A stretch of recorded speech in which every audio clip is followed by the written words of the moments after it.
Então, meus queridos, o título da lição de hoje, lição número 1, de 5 de abril de 2020, é Carta aos Efésios, saudação aos destinatários. O texto áureo está em Efésios 1:2. A vós, graça e paz da parte de Deus, nosso Pai, e da do Senhor Jesus Cristo. Efésios 1, versículo 2. A verdade prática nos ensina que a Epístola aos Efésios revela o propósito eterno de Deus para a Igreja de Cristo. A leitura bíblica em classe está em Efésios 1, versículos 1 e 2, e Atos 19, versículos 1 a 7. Eu vou pedir que os irmãos nos acompanhem em nome de Jesus. Eu vou ler o primeiro versículo, os irmãos vão lendo, cada um lê um, por favor, conforme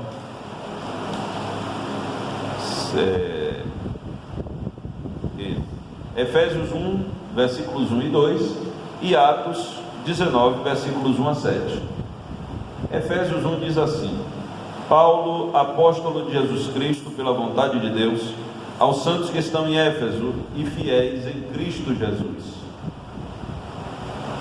A vós, graça e paz da parte de Deus, nosso Pai, e da do Senhor Jesus Cristo. Atos 19, 1.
Amém. Santo e eterno Deus, Pai de nosso Senhor e Salvador Jesus Cristo, te agradecemos pela leitura da tua santa palavra.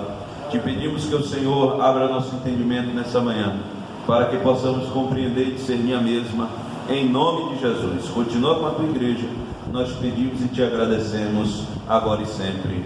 Amém. Podem sentar, amados irmãos. O objetivo geral dessa lição é mostrar o propósito divino na Epístola aos Efésios. Os objetivos específicos são apresentar a autoria e a data da Epístola, identificar para quem foi dirigida a Epístola e explicar o propósito da escrita e a mensagem contida na Epístola de Paulo aos Efésios.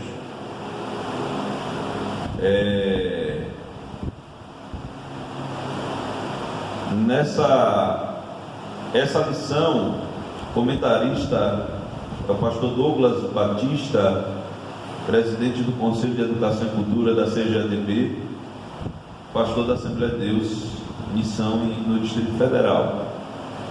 A introdução, meus amados, fala que a Epístola aos Efésios é denominada de a coroa dos escritos de Paulo, ou ainda de a rainha das epístolas. Nela o propósito eterno de Deus para a igreja está revelado por meio de Cristo. E nessa lição estudaremos os aspectos introdutórios e as principais abordagens doutrinárias da Epístola. Durante esse estudo, o conteúdo da Epístola deve nos levar à oração a Deus e ao aperfeiçoamento da nossa vida cristã. O ponto central da Epístola de Paulo aos Efésios é o fato de que Jesus é a cabeça e a igreja é o corpo, né? Jesus é ligado à sua igreja, sendo ele a cabeça da igreja e sendo a igreja o corpo de Cristo, né? A autoria dessa carta é de Paulo, né? É do apóstolo Paulo. Ele, no capítulo 1, versículo 1, ele já se identifica: Paulo, apóstolo de Jesus Cristo, pela vontade de Deus, aos santos que estão em Éfeso e fiéis em Cristo Jesus, né?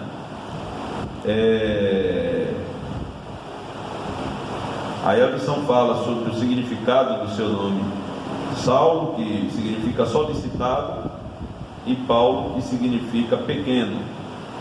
Saulo era seu nome hebraico e Paulo era seu nome romano. Quando a gente utiliza aquele jargão de que o Senhor transformou Saulo em Paulo, não é que o Senhor mudou o nome da pessoa, o nome é o mesmo, só que é Saulo em hebraico e Paulo em romano.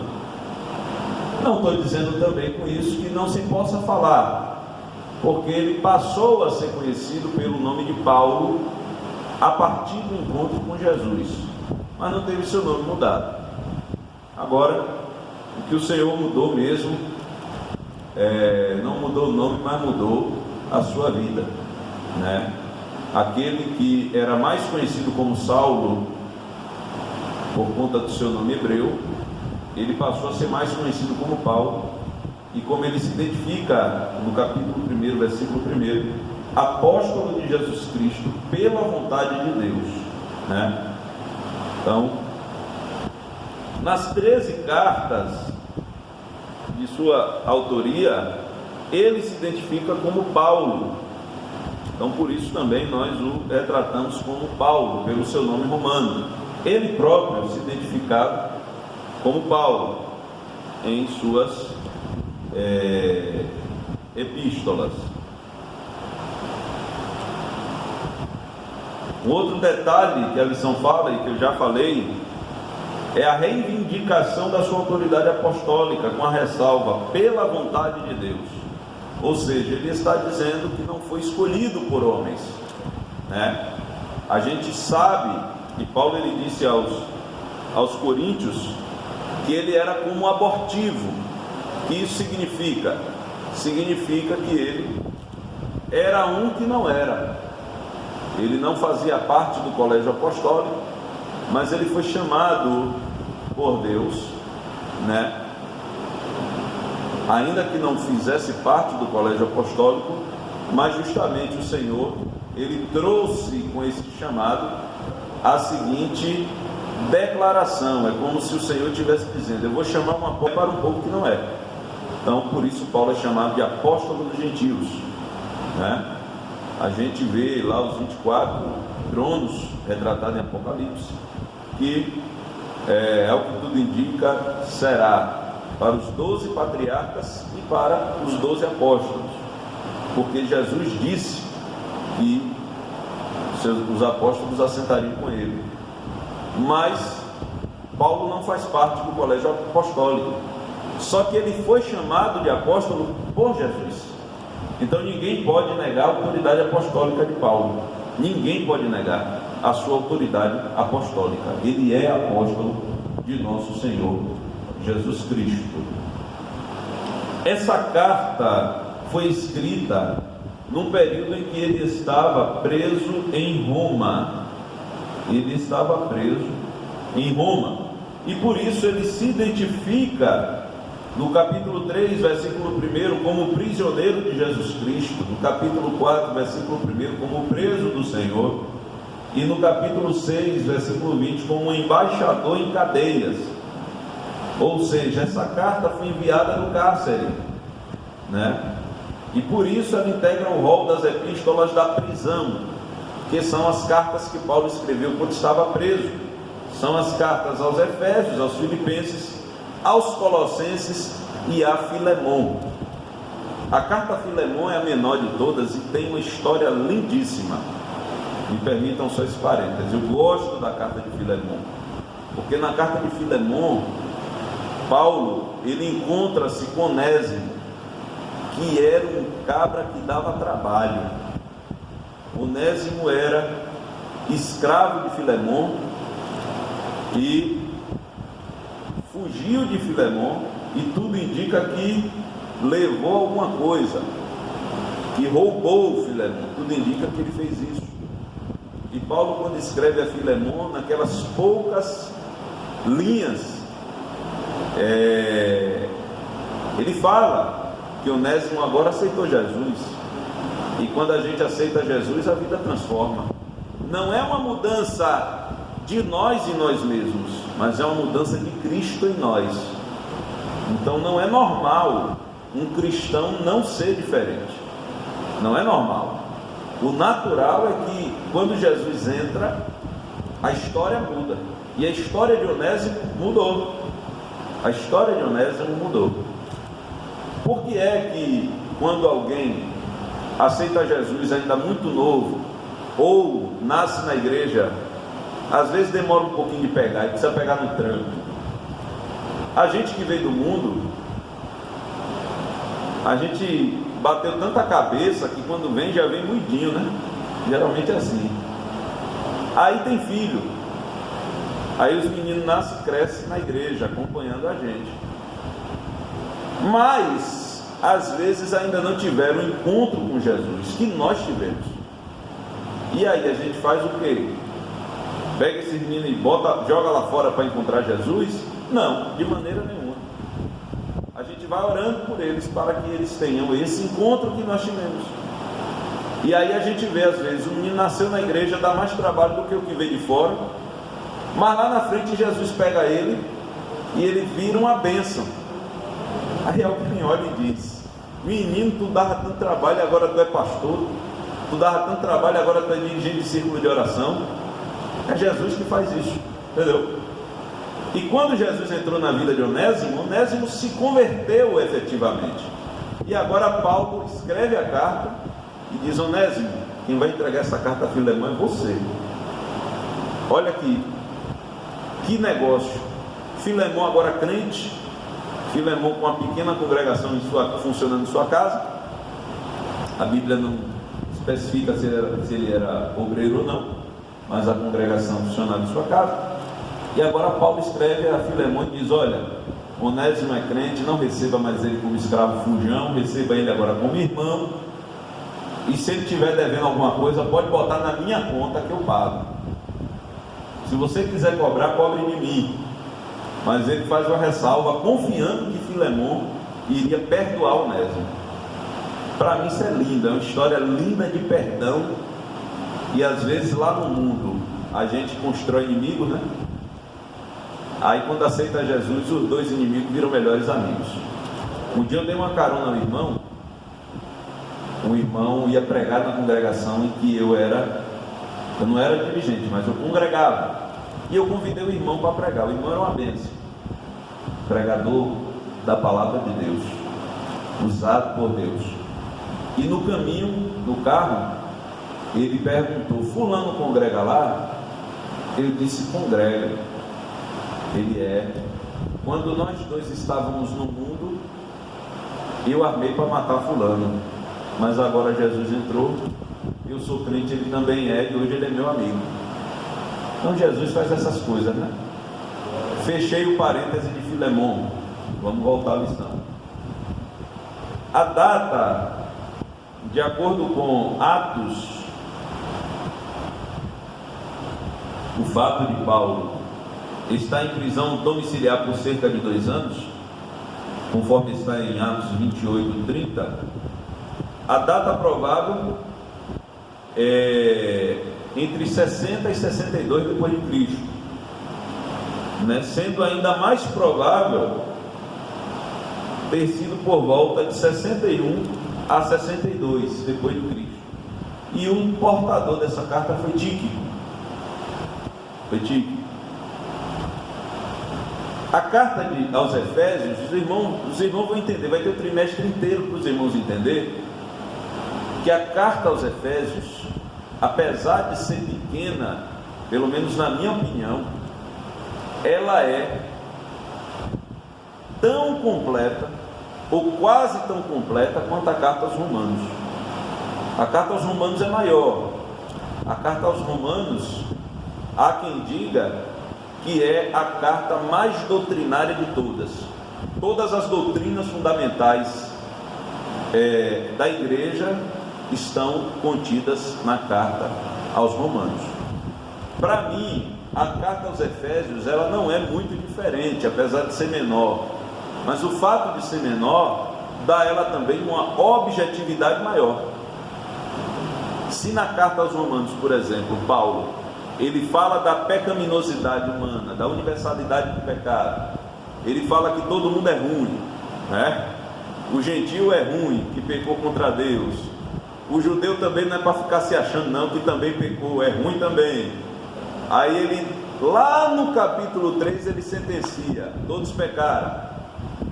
Deus olhou para a terra e não viu um que prestasse. Mas aí ele começa a falar da graça.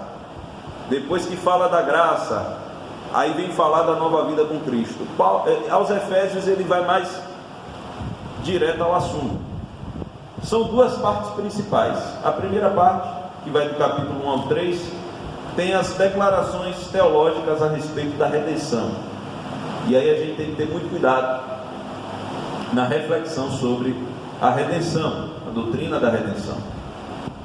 Na parte 1, como eu disse, tem a saudação, a preeminência de Cristo Jesus na redenção, a oração pelo esclarecimento espiritual aos crentes, os resultados da redenção em Cristo e a oração pelo esclarecimento espiritual dos crentes. Na parte 2, que são as instruções práticas para a igreja e para os crentes. Ou seja, na segunda parte da carta aos Efésios, ele está dizendo: você é eleito, amém, é propósito de Deus. Você é salvo, glória a Deus. Pois você terá que viver uma nova vida, isso é obrigatório. Não por imposição, mas por consequência óbvia. Você terá que viver uma nova vida. Não tem como ser diferente. Não tem como ser diferente. E aí ele começa a falar do testemunho. E lá no final, agora já o novo crente, o crente nova criatura em Cristo Jesus, já liberto das coisas que não prestam, agora ele encerra falando sobre a batalha espiritual e a capacitação. E nessa parte, só vou dar um spoilerzinho, que vai chegar à lição respectiva, ele diz que devemos nos revestir e devemos tomar posse da armadura de Deus.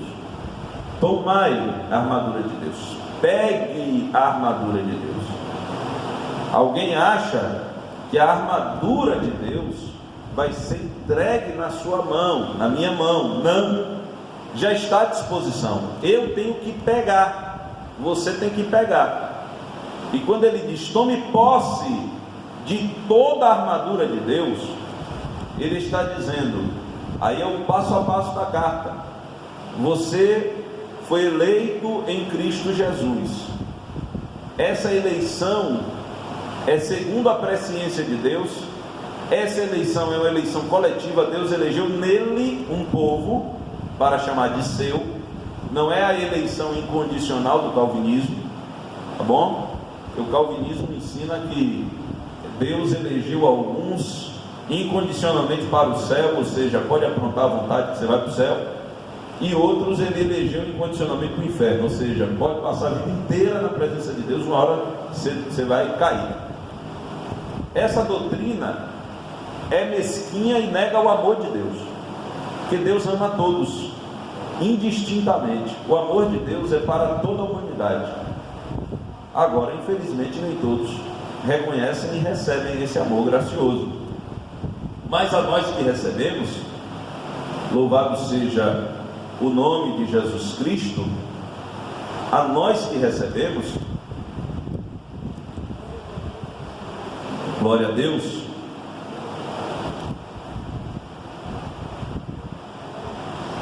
voltando, meus amados, então este crente agora, ele está apto, porque o Senhor já libertou ele de tudo aquilo que não é seu, do seu agrado.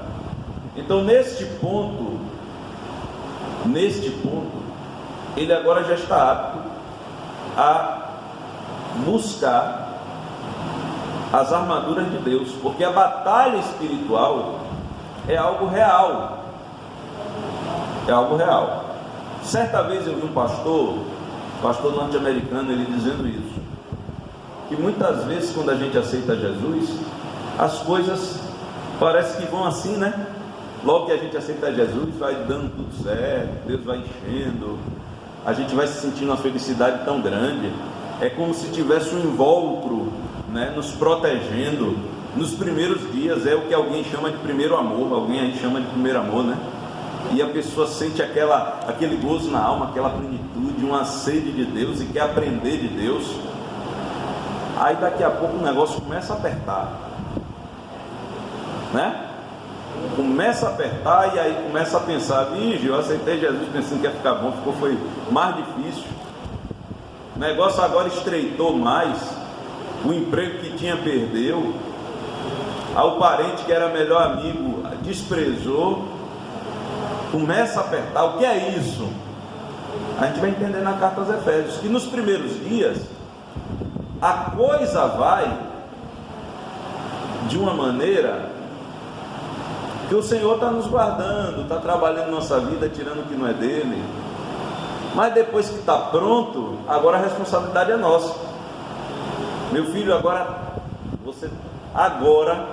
olha só, eu já te limpei, já restaurei suas feridas, já passei o meu óleo, você já está bonzinho, agora vá ali no alistamento militar do céu, vá ali que tem uma guerra e você tem que se alistar, e você tem que estar com toda a armadura de Deus, né? Seguindo, os destinatários dessa carta são a cidade de Éfeso, que foi fundada por volta de 1050 a.C., ela tornou-se um centro político, comercial e religioso da Ásia Menor. Era uma cidade litorânea cujo porto desaguava no mar Egeu. Sua rua principal era pavimentada em mármore, com colunas trabalhadas em ambos os lados. Era uma cidade, para os irmãos terem uma ideia, de em torno de 500 mil habitantes. Então era uma cidade maior que Alagoinhas, né? 2 vezes e um pouco mais. Era uma cidade que tinha em torno de 500 mil habitantes. Tinha o maior anfiteatro do mundo, com capacidade para 25 mil espectadores. Próximo dali ficava o estádio com a pista de corridas e a arena onde ocorriam as lutas entre animais selvagens, como também entre homens e animais. A cidade de Éfeso, além de ser um grande centro comercial e político, e que não era uma cidade grande, para aquele mundo antigo, uma cidade com 500 mil habitantes, era uma cidade grande.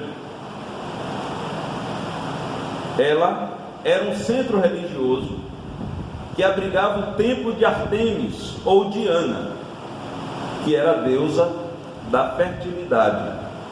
Esse templo era construído em mármore e a atividade turística dessa cidade era muito grande.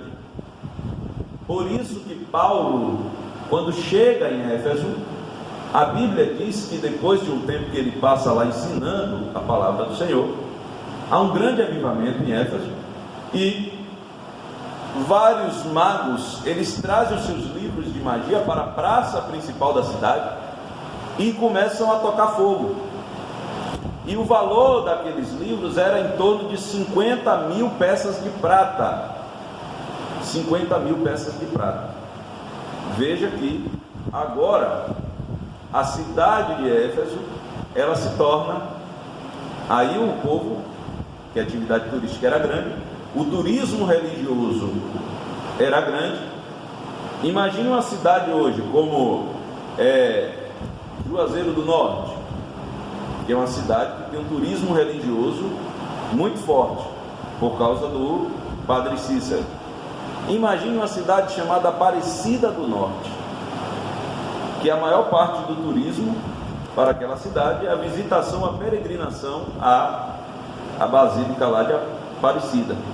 Aí alguém chega ensinando que essa prática é equivocada e as pessoas começam a acreditar. O que é que vai acontecer com a cidade? A atividade econômica vai sofrer. Foi isso que aconteceu em Éfeso. Paulo começou a pregar, o Espírito Santo começou a trabalhar, as pessoas começaram a se converter a Cristo e aquela idolatria começou a ser rejeitada. E aí os vendedores de peças, os santeiros, né? Que no dia de hoje seriam os santeiros, aqueles que fomentavam o turismo religioso em Éfeso, começaram a protestar e movimentar a população contra Paulo. Paulo chegou a escrever aos Coríntios falando da agonia que passou em Éfeso, dizendo que quase desesperançou da vida. Ele achou que fosse morrer, porque ele foi, literalmente,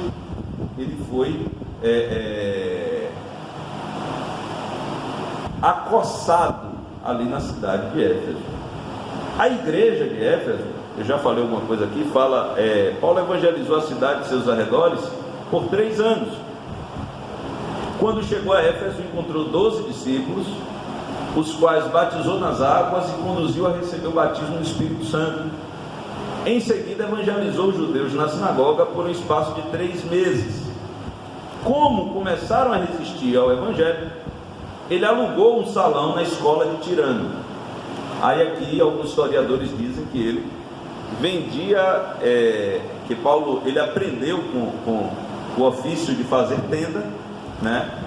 E ele vendia suas tendas, e a partir de 11 horas da manhã até 16 horas, é o que diz o relato histórico, ele ensinava a palavra do Senhor nesse espaço alugado na escola de o texto na Bíblia diz, de um certo tirano.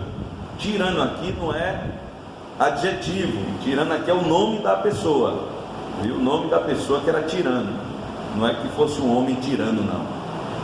Se fosse um tirano seria uma coincidência, mas eu acho que não, porque alugou o espaço para a igreja, então fez uma boa coisa. Em Éfeso, Deus usou Paulo poderosamente, e a igreja crescia, pois até os lenços e aventais do apóstolo foram usados para curar os enfermos e expulsar os demônios. Eu vou pedir que os irmãos acompanhem comigo Atos capítulo 19, para a gente começar a desmistificar algo que está acontecendo nos últimos dias. Atos 19, versículos 11 e 12. Atos 19, versículos 11 e 12. Olha o que diz. E Deus, pelas mãos de Paulo, fazia maravilhas extraordinárias, de sorte que até os lenços e aventais se levavam do seu corpo aos enfermos, e as enfermidades fugiam deles, e os espíritos malignos saíam. Deixa aberto aí onde está. Agora veja bem, primeira coisa, não existe na Bíblia nada que fale sobre trazer muda de roupa de doente para a gente orar. Isso não existe. Na Bíblia isso não existe. Traga a peça de roupa para a gente orar. Não existe isso na Bíblia. O que o texto está dizendo é que lenços e aventais de Paulo eram levados a quem tinha enfermidade, e esses eram curados. Irmão, como é isso? Isso pode porque está na Bíblia, mas a gente não pode fazer festa. Outro dia saiu no Mensageiro da Paz que uma irmã estava enferma, estava com câncer, e foi para a ceia, tomou a ceia e Jesus curou. Jesus pode fazer isso? Pode, Ele é Deus, Ele pode. Agora eu não posso fazer a Santa Ceia da cura, porque esses eventos excepcionais estão debaixo do pleno controle de Deus. Se Deus quiser hoje que alguém pegue um lenço meu ou do irmão e leve para casa e ore sobre o enfermo sendo curado, foi Jesus que curou, vai reclamar com ele. Agora o que eu não posso é vender lenço. Ou então todo dia tome aqui o lenço e leve para casa, porque que Jesus cura ninguém tem dúvida. Agora Jesus não é obrigado a curar. Por que ele fez isso em Éfeso? Porque ele quis, para que o seu nome fosse glorificado. Aí por que eu pedi aos irmãos para deixar aberto? Olha o que acontece depois. E alguns dos exorcistas judeus ambulantes tentavam invocar o nome do Senhor Jesus sobre os que tinham espíritos malignos, dizendo: Esconjuro-vos por Jesus, a quem Paulo prega. E os que faziam isto eram 7 filhos de Seva, judeu, principal dos sacerdotes. Respondendo, porém, o espírito maligno disse: conheço a Jesus e bem sei quem é Paulo, mas vós quem sois? E saltando neles o homem que tinha o espírito maligno, e asseorando-se de 2, pôde mais do que eles, de tal maneira que nus e feridos fugiram daquela casa. O que isso quer dizer? Exatamente o que eu falei. A gente não pode transformar Jesus em amuleto. Jesus pode operar através de um lenço, mas quem opera é Jesus, não é o lenço, nem o homem do lenço. Quem opera é Jesus. O homem do lenço não é ninguém e o lenço não é nada. Quem faz é Deus.